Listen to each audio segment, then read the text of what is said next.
കേരളത്തിൻ്റെ സാംസ്കാരിക തലസ്ഥാനം തൃശ്ശൂരും രാഷ്ട്രീയ തലസ്ഥാനം തിരുവനന്തപുരത്തുമാണെന്ന് നമുക്കറിയാം. കേരളത്തിൻ്റെ വ്യാവസായിക തലസ്ഥാനം എന്നറിയപ്പെടുന്നത് എറണാകുളമാണ്. എറണാകുളത്തെ കൂടെയുള്ളൊരു യാത്രയാണ് ഇന്ന് നമുക്ക് വീഡിയോ അടിച്ച് ചിത്രീകരിക്കുന്നത്. നമ്മൾ നോർത്ത് റെയിൽവേ സ്റ്റേഷൻ എറണാകുളത്തിലേക്ക് ഇറങ്ങുമ്പോൾ നമുക്ക് ആദ്യം റെയിൽവേ സ്റ്റേഷനിൽ വന്ന് ഇറങ്ങി നോർത്ത് റെയിൽവേ സ്റ്റേഷനിൽ നിന്ന് നടന്നു പോകുമ്പോൾ കാണുന്ന വിശാലമായ വീതിയാണ് ഇവിടെ കാണുന്നത്. പണ്ടത്തിൽ നിന്ന് ഒരു 10 വർഷം മുമ്പുള്ള എറണാകുളത്തിൽ നിന്ന് വ്യത്യസ്തമാണ് ഇപ്പോഴത്തെ എറണാകുളം. 10 വർഷം മുമ്പ് ഇത്തരത്തിലായിരുന്നില്ല എറണാകുളം സിറ്റി ഉണ്ടായിരുന്നത്. വളരെ വൃത്തിഹീനമായ സാഹചര്യത്തിൽ സിറ്റികൾ അറേഞ്ച് ചെയ്തിരുന്നു. പക്ഷേ ഇന്ന് മെട്രോ സ്റ്റേഷൻ്റെ വരവോടി മെട്രോ റെയിലിൻ്റെ വരവോടുകൂടി റോഡുകളും തെരുവോരങ്ങളും എല്ലാം തന്നെ വളരെ വൃത്തിയായിട്ട് സൂക്ഷിക്കുന്ന കാര്യത്തിൽ കൊച്ചിൻ കോർപ്പറേഷൻ വളരെ ശ്രദ്ധാലുവാണ്. മെട്രോയുടെ വരവ് കൊച്ചിക്ക് നൽകിയ വികസനത്തിൻ്റെ കുതിപ്പ് അഭൂതപൂർവമാണ്. ഒരു കാലത്ത് വാഹന ഗതാഗതത്താൽ വീർപ്പുമുട്ടിയിരുന്ന കൊച്ചി ഇന്ന് പൊതുവെ കുറേയൊക്കെ ശാന്തമാണ്. അതിനൊരു കാരണം മെട്രോ റെയിൽ വന്നതോടുകൂടി ആളുകൾ സ്വന്തം വാഹനം ഉപേക്ഷിച്ച് മെട്രോ റെയിലിൻ്റെ യാത്ര ആസ്വദിച്ചു എന്നുള്ളതാണ്. അത്തരത്തിൽ ഒരു വലിയ മുന്നേറ്റം സാധിച്ചത് കൊച്ചിക്ക് അഭിമാനകരമായ നേട്ടമാണ്. അത് വളരെ ചിത്രം തുളുമ്പുന്ന ഒരു വികസന പ്രവർത്തനമായിരുന്നു. ഇന്ന് ഞായറാഴ്ച ആധുനിക കൊച്ചിയുടെ മുഖമുദ്രയായ എടപ്പൾ മെട്രോ സ്റ്റേഷൻ വഴി മെട്രോ റെയിൽ വഴി നമുക്കൊന്ന് യാത്ര ചെയ്ത് നോക്കാം. ഏതായാലും വിദേശ രാജ്യങ്ങളിലെ അനുസ്മരിപ്പിക്കുന്ന വിധത്തിൽ ഉള്ള അറേഞ്ച്മെൻറ്റ്സാണ് മെട്രോ സ്റ്റേഷനിൽ കാണാൻ സാധിക്കുന്നത്. രണ്ട് ദിശയിലേക്കാണ് കൊച്ചിയിൽ മെട്രോ ഉള്ളത്. ഒന്ന് ആലുവ ഭാഗത്തേക്കും മറ്റൊന്ന് തൃപ്പൂണിത്തുറ ഭാഗത്തേക്കും. ഈ ഒറ്റ ലൈൻ മാത്രമേ കൊച്ചി നഗരത്തിൽ ഉള്ളൂ. അത് പ്രധാന ലൈനാണ്. കൊച്ചിയുടെ ഒരു പ്രധാന എന്നാ പറയുന്നത് ഒരു നാഡീ ഞരമ്പ് ആണ് ഈ ആലുവ ടു തൃപ്പൂണിത്തുറ റോഡ്. അത്തരത്തിൽ നമ്മൾ എടപ്പള്ളിയിലേക്ക് ടിക്കറ്റ് എടുത്തുകൊണ്ട് നമ്മൾ കൊച്ചി മെട്രോയിലൂടെ യാത്ര ചെയ്യാൻ ആഗ്രഹിക്കുകയാണ്. ഓട്ടോമാറ്റിക് എൻട്രി സംവിധാനവും മറ്റും ഉള്ളതിനാൽ ടിക്കറ്റ് എടുത്താൽ മാത്രമേ നമുക്ക് അതിനുള്ളിൽ പ്രവേശിക്കാൻ സാധിക്കുള്ളൂ.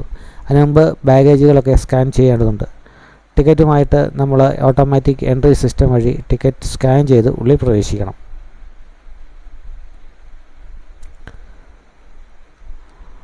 അങ്ങനെ നമ്മൾ മുമ്പോട്ട് നീങ്ങുകയാണ്. ഉള്ളിൽ സാധാരണഗതിയിൽ ഞായറാഴ്ച ഒക്കെ നഗരത്തിൽ അധികം തിരക്കില്ലാത്തത് കൊച്ചി മെട്രോയിലും കാണാൻ സാധിക്കുന്നുണ്ട്. തിരക്ക് വളരെ കുറവാണ്. എന്നാൽ വൃത്തിയും വെടിപ്പും ഒക്കെ തന്നെ നമുക്ക് കാണാൻ സാധിക്കും. നഗരത്തിൻ്റെ ആലസ്യത്തിൽ തന്നെയാണ്, ഞായറാഴ്ചയുടെ ആലസ്യത്തിൽ തന്നെയാണ് ഇന്ന് കൊച്ചി നഗരം. ഒരു ലിഫ്റ്റ് വഴി നമുക്ക് മുകളിലേക്ക് കയറാവുന്നതാണ്. അങ്ങനെ നമ്മൾ കൊച്ചി മെട്രോ സ്റ്റേഷൻ്റെ പ്ലാറ്റ്ഫോമിലെത്തിയിരിക്കുകയാണ്. ഞാൻ ചെല്ലുമ്പോൾ പ്ലാറ്റ്ഫോമിൽ ഞാൻ മാത്രമേ ഉള്ളൂ, മറ്റാരും എത്തിയിട്ടില്ല. ഇന്ന് യാത്രക്കാർ വളരെ കുറവായതുകൊണ്ട് തന്നെ ഇന്ന് ഒറ്റ യാത്ര ചെയ്യാനായിട്ട് ഞാൻ ഇന്ന് മെട്രോയിൽ കയറാൻ പോവുകയാണ്. എന്തായാലും റെയിൽവേ സ്റ്റേഷൻ അവിടെ ഉള്ള ചാരി കസേരയിൽ അല്ലെങ്കിൽ ബെഞ്ചിൽ ഞാൻ ഇരിക്കെ കൊച്ചിൻ മെട്രോയിൽ വരാൻ കാത്തിരിക്കുകയാണ്. ഇവിടെ കൊച്ചിൻ മെട്രോയിൽ ഇപ്പോൾ പല മെട്രോ ട്രെയിനുകളൊക്കെ തന്നെ പല പേരുകളാണ് ഇപ്പോൾ അറിയപ്പെടുന്നത്. പമ്പ എന്ന് പറയുന്ന ഒരു റെയിലിലാണ് ഞാനിപ്പോൾ യാത്ര ചെയ്യുന്നത്.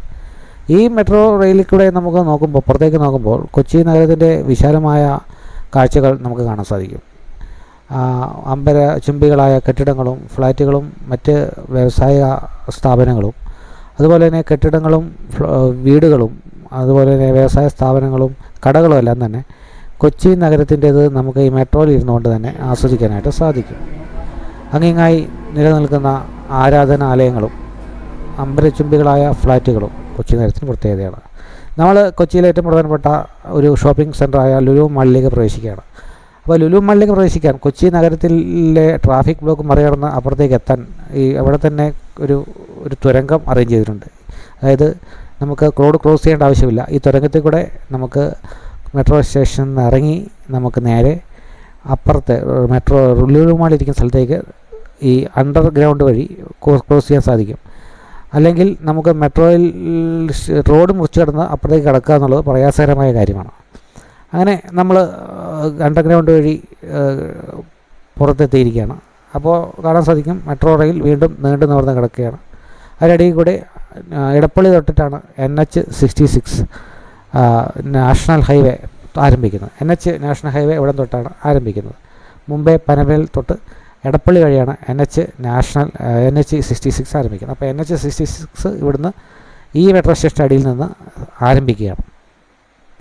അപ്പം വാഹന ഗതാഗതം രണ്ട് സൈഡിലായി നടക്കുന്നുണ്ട്. നമ്മൾ കൊച്ചിയിലെ പ്രധാനപ്പെട്ട ഷോപ്പിംഗ് സെൻ്ററായ ലുലു മാളിലേക്ക് പ്രവേശിച്ചു. ഇന്ന് ലുലു മാള് വളരെ ഉത്സാഹപരമായിട്ട് അണിഞ്ഞൊരുങ്ങിയിരിക്കുകയാണ്. കാരണം വളരെയധികം ഷോപ്പിംഗ് അനുഭവം പ്രദാനം ചെയ്യാനായിട്ടുള്ള വ്യത്യസ്തരമായ കാഴ്ചകളൊക്കെ തന്നെ അവിടെ കാണാനുണ്ട്. പതിവിൽ നിന്ന് വ്യത്യസ്തമായിട്ട് ഈവൻ നേഴ്സറി, കാർഷിക നേഴ്സറി വരെ അവിടെ അറേഞ്ച് ചെയ്തിട്ടുണ്ട്. പിന്നീട് അവിടെ കാണാൻ സാധിച്ചത് കാർഷിക നേഴ്സറി 1-2 സ്ഥലങ്ങളിൽ അറേഞ്ച് ചെയ്തിട്ടുണ്ട്. ഓട്ടോ എക്സ്പോ അവിടെ കാണാൻ സാധിക്കുന്നുണ്ട്. ഇന്ന് ഞായറാഴ്ച ആയതുകൊണ്ട് തന്നെ എല്ലാ ഷോപ്പിംഗ് സെൻറ്ററിൻ്റെ എല്ലാ റീറ്റെയിൽ സ്റ്റോറുകളും തുറന്നിരിക്കുന്നതായിട്ടാണ് കാണുന്നത്. വ്യത്യസ്തത തോന്നിയത് ഇന്നത്തെ ഒരു പെറ്റ് ഷോയും അവിടെ നടക്കുന്നുണ്ട്. പെറ്റ് ഷോ സാധാരണഗതിയിൽ ഇത്തരം ഒന്നും അവിടെ കാണാറില്ലാത്തതാണ്. പക്ഷേ ഇന്ന് അതും കാണുന്നുണ്ട്. വിവിധ തരത്തിലുള്ള പഞ്ചവർണ്ണ കിളി മുതൽ ചെറിയ എലിക്കുഞ്ഞിനെ വരെ പെറ്റ്സ് ആയിട്ട് അവരവിടെ പ്രദർശിപ്പിച്ചിട്ടുണ്ട്. അപ്പോൾ ഇതൊക്കെ കാണുന്നത് കൊണ്ട് ഞാനവിടെ പതുക്കെ